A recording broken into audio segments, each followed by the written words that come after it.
बताना चाहता हूँ आप लोगों को कि भैया जलवा तो विश्वामित्र जी का ही था। ये उनके तपबल का जलवा था कि आज के समय में जिधर देखिए उधर विश्वामित्र जी। बिहार में हम लोगों ने बक्सर में उनका जलवा देखा, जहाँ पे वो प्रभु राम को लेकर के आए और उनके अपने आश्रम में ठहरे। ताड़का वध के अलावा वहाँ पे भगवान श्री राम ने अन्य लीलाएं की और उसके बाद वहीं से जनकपुर का उनको सीता स्वयंवर का जब वो मिलता है निमंत्रण, तो वहाँ से जिस रास्ते से चले हैं अन्य रास्तों से होते हुए कई जगहों से होते हुए मुनि विश्वामित्र जी प्रभु श्री राम और भैया लक्ष्मण को लेकर जब जनकपुर जाते हैं तो कई स्थानों पर उनको डेरा डालना पड़ता है विश्राम के लिए। आइए अंदर चलते हैं।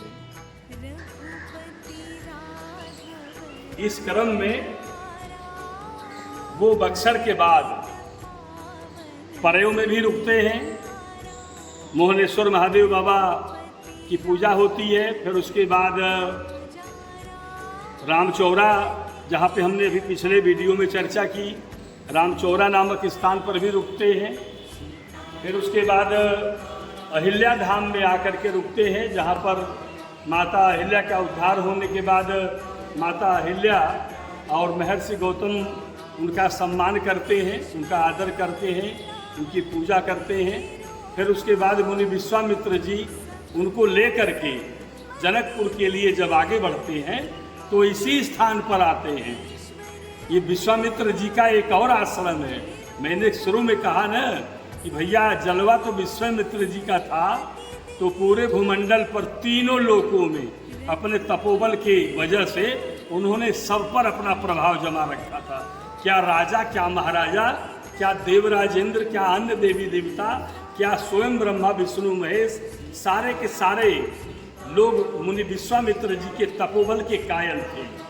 और आज हम लोग जहाँ पे पहुँचे हैं जनकपुर से बस थोड़ी ही दूर पहले, हालांकि यह स्थान इस समय भारतवर्ष में पड़ता है और हम लोग बिल्कुल नेपाल के मुहाने पर आकर खड़े हो गए हैं। और ये आपको मैं बताऊं कि जैसे हिमालय पर्वत उत्तर क्षेत्र में, भारत के उत्तर क्षेत्र में है, उसी तरह से हम जहाँ पे हैं यह क्षेत्र जो नेपाल का बॉर्डर है वह हमारे भारतवर्ष का पूर्वोत्तर क्षेत्र है। मतलब पूर्व और उत्तर क्षेत्र के कोने में है हम लोग इस समय। तो इस समय, उस समय ये यहाँ पे बहुत बड़ा बाग, फुलवारी और तालाब हुआ करता था।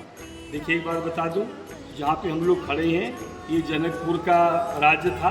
महाराजा जी यहाँ पे जनक महाराजा जी यहाँ पे जनक थे और 20-25 किलोमीटर में उनकी बगिया हुआ करती थी। तो ये जो सारा क्षेत्र है, गिरजा भवानी माता, बाग तड़ाग का स्थान आप ले लें, ये बिसौल का स्थान ले लें, ये पूरा का पूरा क्षेत्र बगीचों फुलवारियों से भरा हुआ था और ढेर सारे सुंदर सरोवर तालाब रहा करते थे, जिसमें मुनि ऋषियों के अलावा राज पक्ष के लोगों के अलावा देवी देवता भी आकर के भ्रमण करते थे और स्नान करते थे। तो यहाँ के एक सरोवर में खुदाई करने पर एक मूर्ति मिली है, जिसको माना जाता है कि वो मुनि विश्वामित्र जी की मूर्ति है। आइए इसका अवलोकन किया जाए। ये देखिए, ये हजारों वर्ष पुरानी मूर्ति है। ये कब की निर्मित है किसी को पता नहीं।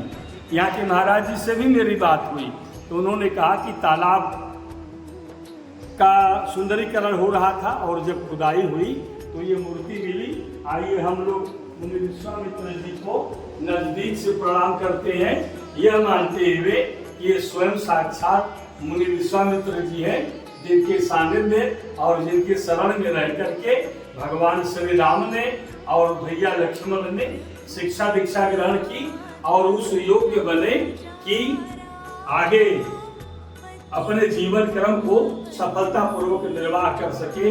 लेकिन एक चीज में बहुत राज की बात बता दूं, भगवान श्री राम स्वयं प्रभु नारायण के अवतार रहे हैं।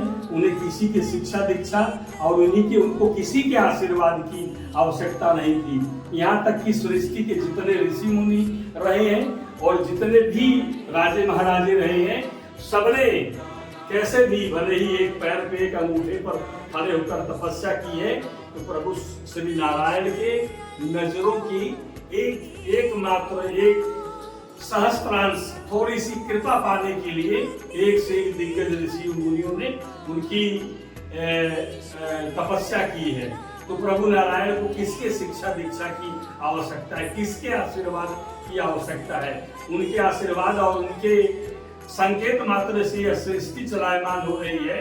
लेकिन चूंकि प्रभु श्री राम के रूप में उन्हें नरावतार करना था, उन्हें लीला दिखानी थी, उन्हें मर्यादा गौरव की सीमा प्रदर्शित करनी थी, इसलिए उन्होंने गुरुदेव को गुरु माना, पिता को पिता माना, भाइयों को भाइयों जैसा प्यार दिया और सेवकों को सेवक जैसा प्यार किया। तो बोलिए जय श्री राम की।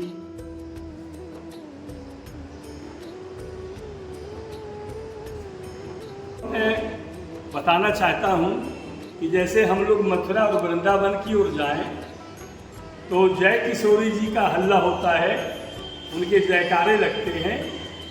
तो भैया उसी तरह से मिथिला क्षेत्र में बिना श्री किशोरी जी की जय जय किए हुए बेड़ा पार होने वाला नहीं है। और जय श्री किशोरी जी यहाँ कौन है? श्री किशोरी जी यहाँ सीता मैया को बोलते हैं। सीता मैया यहाँ की राजकुमारी रही है ना, वो तुम्हारे भारत देश के लिए, हमारे देश के लिए वो हमारी जगत जननी माता लक्ष्मी की अवतार सीता मैया रही हैं, हमारी माधेश्वरी रही हैं। लेकिन जहाँ उन्होंने जन्म लिया है जनकपुर में, इस क्षेत्र में, तो वो लोगों की बहन बेटी यहाँ की राजकुमारी रही है ना, तो इनको वहाँ पे किशोरी जी बोलते हैं। और लोगों ने मुझे बताया कि जब भगवान श्री राम इस नगर में आए और यहाँ की फुलवारी में जब घूम रहे थे, तो सीता जी की सहेलियों ने उनको इस बात का परामर्श दिया कि हे राजकुमार, जब तक आप किशोरी जी की जय नहीं बोलेंगे तब तक भली भांति प्रकार से न जनकपुर में आपका प्रवेश हो सकेगा और न ही आपकी मनोकामनाएं पूरी हो सकेंगी। तो एक बार बोलिए श्री किशोरी जी की जय। और इसके अलावा और मैं बता दूं, देखिए मैं यहाँ पे आकर के बड़ा खुशहाल महसूस कर रहा हूँ। ये भक्त हृदय है, बड़ा ही प्रसन्न चित्त महसूस कर रहा है।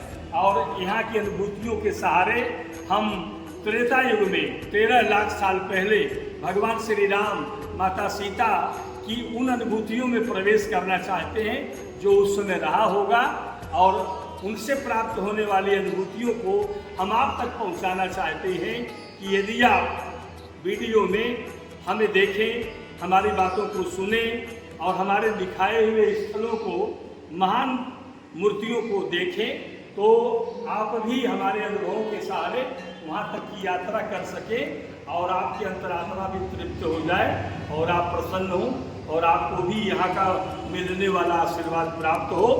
तो यह वही जगह है जहाँ मुनि विश्वामित्र श्री राम लक्ष्मण के साथ बैठे थे। तो जनक जी ने अपने गुरु सतानंद जी को भेजा कि जाओ मुनि विश्वामित्र जी को स्वयंवर में आने के लिए आदर सहित निमंत्रण दो। और उसके बाद सतानंद जी यहाँ पर आकर के मुनि विश्वामित्र को निमंत्रण देते हैं। यहाँ का दृश्य भी थोड़ा दिखाइएगा।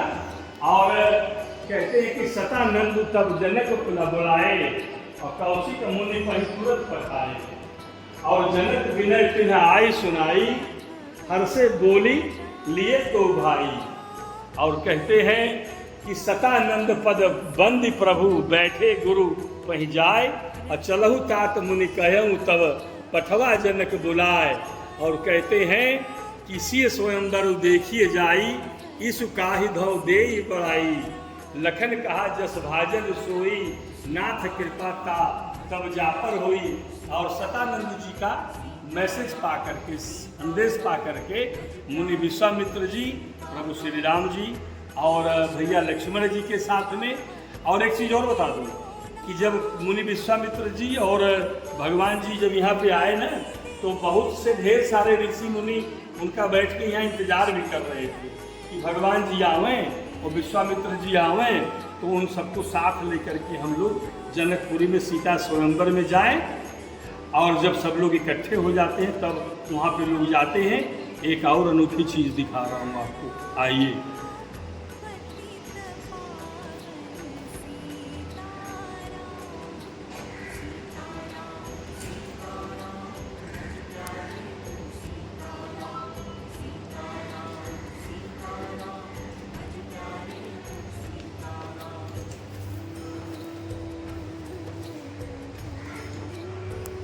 मित्रों, बहुत ध्यान से देखिए, ये बहुत दुर्लभ जगह है, और इस दुर्लभ जगह पर भी जो चीज मैं दिखाने जा रहा हूँ, एक तो हमने दिखाया कि सरोवर के उत्खनन में निकली हुई विश्वामित्र जी की मूर्ति पत्थर की, और यह देख लीजिए, इसको यहाँ पे देख लीजिए। और ये बहुत ही विशेष स्थान है, क्योंकि वाल्मीकि रामायण के अनुसार जनकपुर पहुंचकर तीनों लोगों ने जनक जी के उपवन में डेरा डाला। वहाँ आज भी विश्वामित्र जी का प्राचीन आश्रम है। विश्वामित्र का अपभ्रंश यहाँ पे जहाँ पे हम हैं, इस क्षेत्र को बिसोल कहा जाता है, और ये जो बिसोल शब्द है वो विश्वामित्र शब्द का ही अपभ्रंश है। और उत्खनन में तालाब में जो विश्वामित्र की मूर्ति मिली है वो आपने सामने देखा। यहाँ का महत्व मैं बता दूं कि यहाँ विशेष पूजन करने पर, अपरिचित स्थल पर भी सुरक्षित वास स्थान मिलने के साथ ही राजनयिक और कूटनीतिक संबंध स्थापित करने में सफलता प्राप्त होती है। यह वह स्थान है जहां आने के बाद भारत देश और नेपाल के बीच में मैत्री संबंधों की शुरुआत हुई है। इसलिए इस क्षेत्र के जितने भी राजनेता और राजनीति से जुड़े लोग हैं, यहाँ पर आकर के अपनी राजनीतिक सफलता प्राप्त करने के लिए यहाँ माथा जरूर पटकते हैं। यहाँ आने पर सारी मनोकामनाएं पूर्ण होती हैं। इसका उदाहरण वाल्मीकि रामायण और श्री रामचरितमानस में भी दिया गया है। और एक चीज और बता दें, अब आप यहाँ का दर्शन करिए, ये महादेव बाबा है, उनका शिवलिंग है। और इस शिवलिंग की जो विशेषता है, महादेव जी, हे प्रभु हमको क्षमा करिएगा, आप ही को दिखाने के लिए मैं आपके पुष्प हटा रहा हूं। मित्रों, ये जो शिवलिंग आप देख रहे हैं, ध्यानपूर्वक देखिएगा, ये चतुर्मुखी शिवलिंग है। मैं अयोध्या से लेकर के यहाँ तक का भ्रमण करते हुए आया हूँ, और सारे शिवलिंगों को हमने देखा, जिन जिन शिवलिंगों को स्वयं भगवान श्री राम ने स्थापित किया था। एक अद्भुत शिवलिंग हमने अहिल्या धाम में दिखाया था, जो कि दरभंगा में है, और वहाँ पे जो शिवलिंग दिखाया था मैंने, वो एक मुखी थी, और ये जो शिवलिंग है ये चतुर्मुखी है, यानी कि ये चारों दिशाओं में दिखाइए महाराज जी को। एक ये देखिए, एक दिशा में एक, और ये देखिए दूसरे दिशा में दो, और ये देखिए तीसरे दिशा में तीसरे देखिए, और चौथे दिशा में दिखा दीजिए, बिना घुमाए उसी जगह से दिखा दीजिए। ये देखिए चौथे दिशा में चौथे। तो आपको हमने दिखाया चतुर्मुखी महादेव का जो शिवलिंग है। और अगर इतिहासकारों से, पुरातत्ववेत्ताओं से भी आप जानकारी प्राप्त करेंगे तो इस तरह के शिवलिंगों का निर्माण 6वीं और 7वीं शताब्दी के समय होता था। मतलब कि 6वीं और 7वीं शताब्दी का भी यह स्थापित शिवलिंग मान लें तो भी 2024 चल रहा है, तो कम से कम 1500 साल लमसम होने जा रहा है। लेकिन यहाँ के सुधी भक्तों का मानना है कि यह त्रेताकालीन शिवलिंग है। त्रेता काल में लगभग 13 लाख साल पहले भगवान श्री राम ने यहाँ आकर के पूजा पाठ उपासना के लिए जिस शिवलिंग की स्थापना की थी, ये वही शिवलिंग है। हम इनको एक बार फिर से प्रणाम करते हैं।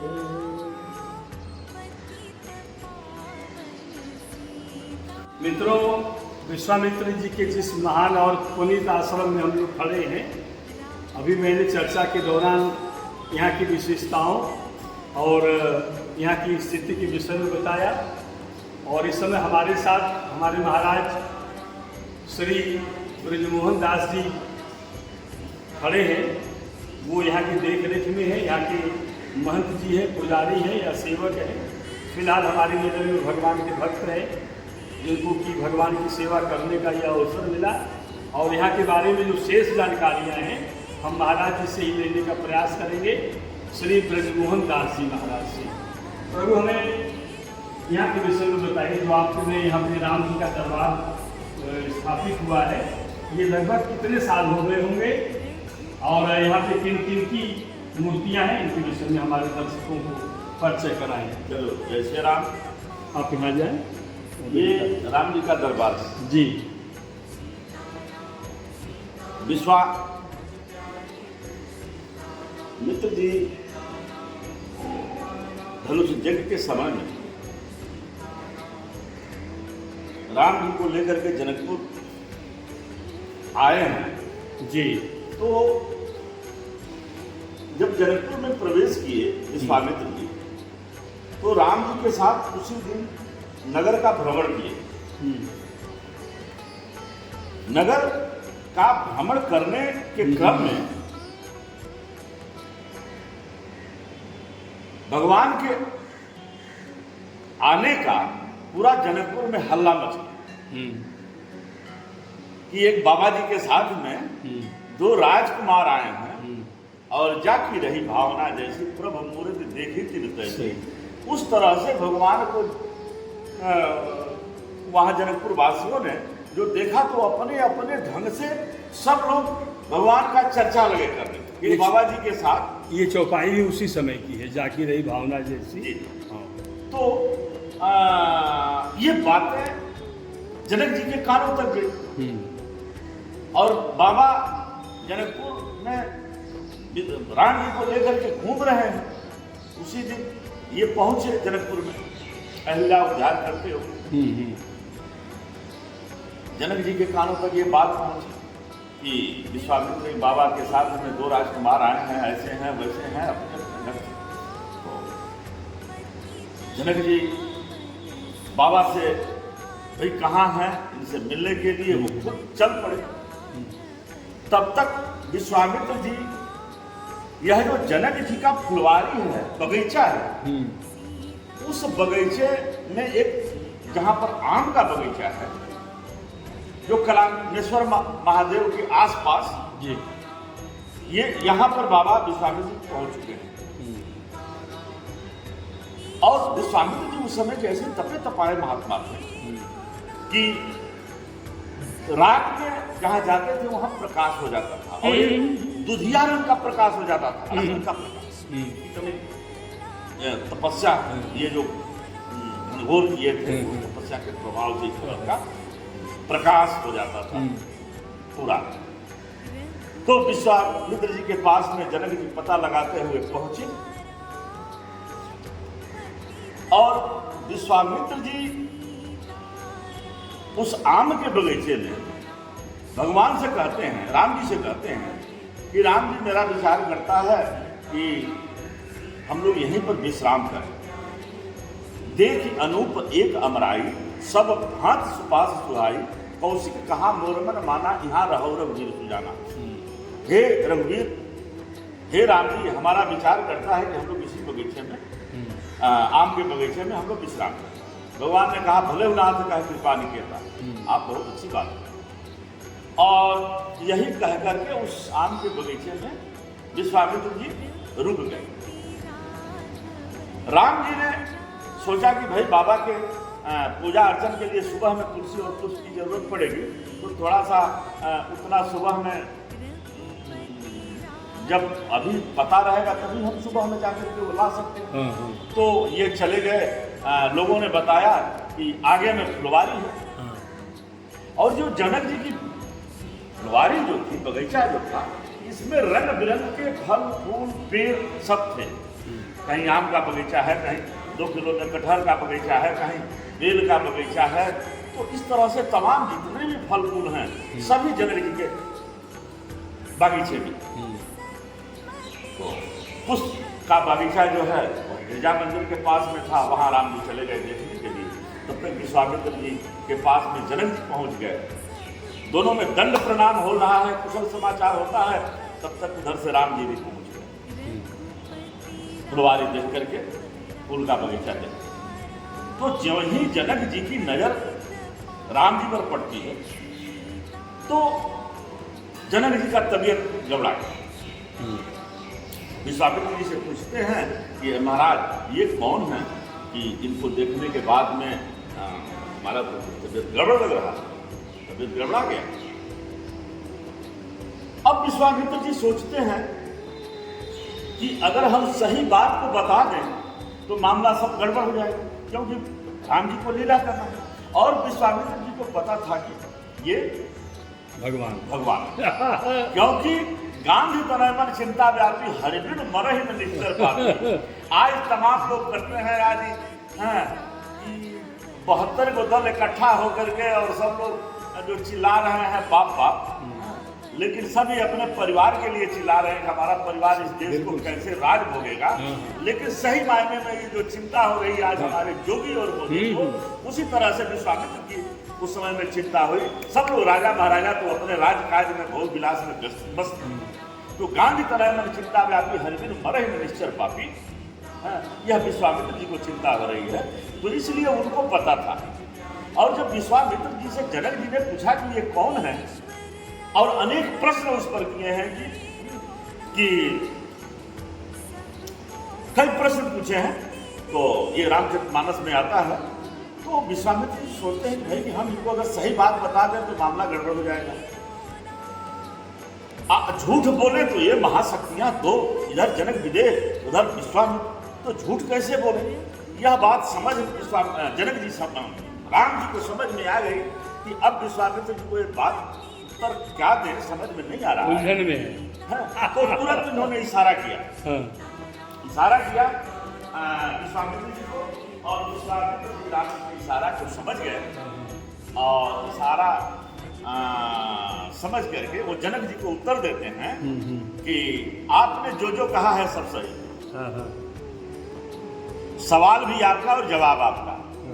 और फिर अंत में उन्होंने कहा कि ये राम है और ये लक्ष्मण है, अयोध्या के राजा दशरथ के लड़के। जब जनक जी को मालूम हुआ कि भाई अयोध्या के राजा दशरथ के लड़के हैं, तब इनका राजकीय ढंग से सम्मान होना चाहिए। तो उसी आम के बगीचे में जनक जी द्वारा निर्मित एक सुंदर सदन है, गेस्ट हाउस अतिथि भवन है। सुंदर सदन सुखद सब काला कहाँ बासल है जन्नत वाला। उस सुंदर सदन में जो सभी ऋतुओं में सुख देने वाला है, अर्थात एयर कंडीशन है, उसमें विश्वामित्र जी को ठहराए जनक जी, और उनके आवश्यकता की सभी वस्तुओं की व्यवस्था करके। वो सुंदर सदन यही है वो सुंदर सदन यही है। यहीं पर उनको ठहराए विश्वामित्र को, और ठहरा करके और वो अपने चले गए नगर। जिस दिन धनुष यज्ञ था उस दिन सतानंद जी को भेजे, और सतानंद जी यहाँ पर आकर के विश्वामित्र जी से जनक जी का अनुरोध जो था, बुलावा जो था, संदेशा था, उसको उन्होंने कहा कि जनक जी आपको बुलाए हैं। जनक जी का संदेशा पा करके विश्वामित्र जी राम और लक्ष्मण को बताए, और विश्वामित्र जी कहते हैं कि यह सौभाग्य पता नहीं, यह सौभाग्य किसको प्राप्त होगा, ये धनुष को कौन तोड़ेगा यह पता नहीं। लखन लाल जी कहते हैं कि लखन कहा जस भाजन सोई, हे प्रभु आपकी कृपा जिसके ऊपर में होगी उसी को ये सौभाग्य प्राप्त होगा। तो महाराज यही वह दिव्य और भव्य पुण्य किशोरी जी का यह सब चरण रज है। ये आज यह जो देखने में आ रहा है यह तो बदलता रहता है, महाराज ये रज जो है सब यही का है मूर्ति की। और ये राम का दरबार है, दिखाइएगा महाराज जी बता रहे हैं, यह सब पुरानी मूर्तियाँ हैं। माओ ने ये सब मूर्तियों को बनवा करके और यहाँ पर स्थापित किया है। यहाँ पर ये कन्हैया जी का है सबसे बड़ी प्रतिमा जो है, उसके बाद से राधा जी का है, ये लखन लाल जी महाराज हो गए, राम जी हो गए, वो किशोरी जी हमारी हो गई, नीचे पे लड्डू गोपाल जी हो गए, शालिग्राम भगवान महाराज जी, ये महाराज जी और ये हो गए राम द्वारे द्वारे हो आज्ञा विश्व सारे ये हमारे यहाँ आइए, अब यहाँ से आ गए महाराज, ये तो हनुमान जी हो गए। जी है। हाँ, ये हमारे राम जी के सेवक हनुमान जी हुए। इनकी एक और प्रतिमा है ये, और उस प्रतिमा को दिखाने के पहले भैया इनको जरा दिखाइए। विश्वामित्र के साथ पधारे मुनिगणों में श्री श्री 108 स्वामी महंत पद बिहारी दास जी महाराज। जो प्रतिमा है ये हमारे गुरुदेव भगवान की है। अच्छा, ये यहाँ पर 3 संत बड़े सिद्ध संत हुए हैं। अच्छा, जो ये समकालीन थे। हम्म, करीब हमको लगता है 19 के दशक में, हाँ हाँ 19वीं शताब्दी में हाँ। ये 3 संत यहाँ पर जो ये हमारे गुरुदेव भगवान बाबा और बिहारी दास जी महाराज, और दूसरा करुणा में के परमहंस बाबा, और एक यहाँ पर करुणा में एक और स्थान है वहाँ के हरिहर बाबा, ये तीनों सिद्ध संत हुए। और यह हमको लगता है कि जिस तरह से विश्वामित्र जी त्रेता युग में विश्वामित्र जी के साथ में बक्सर और अयोध्या की मुनि मंडली साथ में थी, राम लक्ष्मण और विश्वामित्र जी और उनके साथ साथ बक्सर और अयोध्या के मुनि मंडली भी साथ में थी जो जनकपुर आए थे। तो फिर ये कलयुग में जो मुनि मंडली थी वहां से बक्सर और अयोध्या से त्रेता युग में जो आई थी, वो वही मुनि महात्मा इस कलयुग में भी, ये 19वीं शताब्दी में ये तीनों लोग को भगवान ने जनता के कल्याण के लिए, यहूदियों के कल्याण के लिए यहाँ पर फिर अवतरित ये लोग हुए थे और भेजा गया था। तो ये हमारे वही गुरुदेव भगवान की मूर्ति है और ये बड़े सिद्ध महात्मा हैं। अच्छा महाराज जी, आपकी नज़र में अभी इस समय आज की तारीख में कोई ऐसे सिद्ध महात्मा है जी? महाराज जी, ये पवन सुत हनुमान जी, ये भी हनुमान जी का ये है, ये हमारे हनुमान जी हुए। ये जो चरण पादुका राम जी का पूरे भारतवर्ष से हमारे राम अवतार शर्मा जी तीर्थों का मिट्टी इकट्ठा करके, चरण में इकट्ठा करके, और जो भगवान का चरण चिन्ह बना करके जो स्थापित, भगवान का चरण चिन्ह स्थापित हुआ है। तो ये भगवान का चरण चिन्ह का ये हनुमान जी सदा भगवान के चरणों की सेवा करने वाले हनुमान जी का ये मूर्ति है। तो ये हनुमान जी पवन सुत हनुमान की जय। जय, श्यावर रामचंद्र की जय।